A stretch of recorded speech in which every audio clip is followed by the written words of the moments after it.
Clough could not have coped with agents. There was one agent who he's just looks after Gary Lineker and a few of the great broadcasters Yeah, now, yeah, I know. called John Holmes, Mm. a lifelong friend of mine. He used to do my finances actually before he became an agent. He he took McAllister, Gary McAllister, to meet Clough with a view to signing, and Clough behaved so badly that Holmes and McAllister just walked out and never signed for him. But he wouldn't have been able to cope with agents. He did come out with some amazing quotes, and there was the relationship that you had with him. You talk about this handful of trusted media. That UEFA Cup game against Slovan Bratislava, where he took your dad into the dressing Yeah, room and introduced him to the team. I mean, it's littered with lovely moments, very personal, highly personal moments. yeah. My father flew in the slowest plane in the war. Only 8% survived. Did 40 raids. He'd come back off a day's bombing and find after a day's leave and find that his crew and the plane had been destroyed. It was just a matter of luck in the war. Anyway, he was to die at 62, unfortunately, from a heart attack. But he wasn't into football, but like he loved boxing and cricket. But like many of his generation, the 1966 World Cup completely converted him, and he became football mad. And I was doing this match for ITV midweek, sports special, recorded highlights of derby against Slovan Bratislava.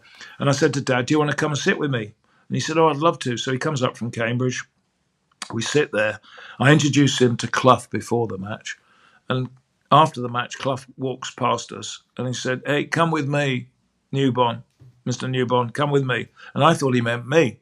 And he said, no, not you, your father. So he takes him in there. He introduces him to all the players.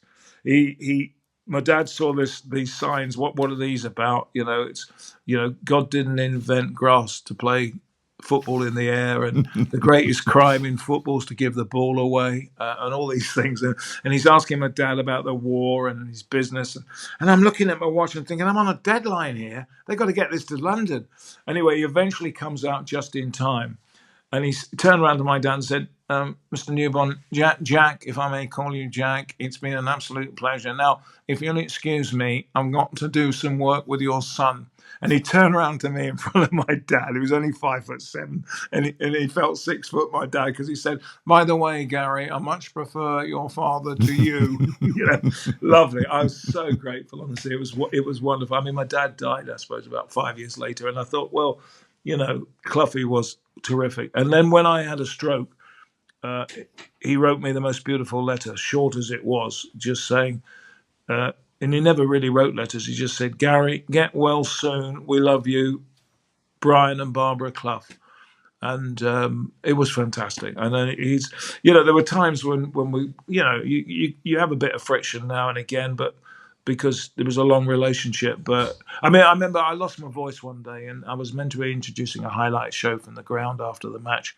And I turned up and I'd lost my voice. And my wife said, you can't do it. And I said, I'm not letting anybody else do it. So I turned up and the first bloke I bumped into was Clough. Morning, Brian. What's the matter with you? I've lost my voice.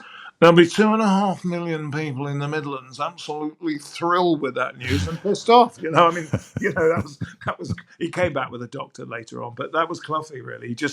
The great thing about him, you never knew what he was going to come out with, and it's quite interesting that Alex Ferguson was brilliant with me. I've interviewed Muhammad Ali 3 times, Pele 7 times, Beckenbauer, Carl Lewis, all these people, great names of sport. I've been very lucky. Number one, they asked me, Brian Clough. Always the most intriguing interviewee. He didn't know what he was going to do, where I was going to be with him. An amazing guy. He had everything, really, good and bad, but wonderful. And of the millions of quotes, by the way, in this book.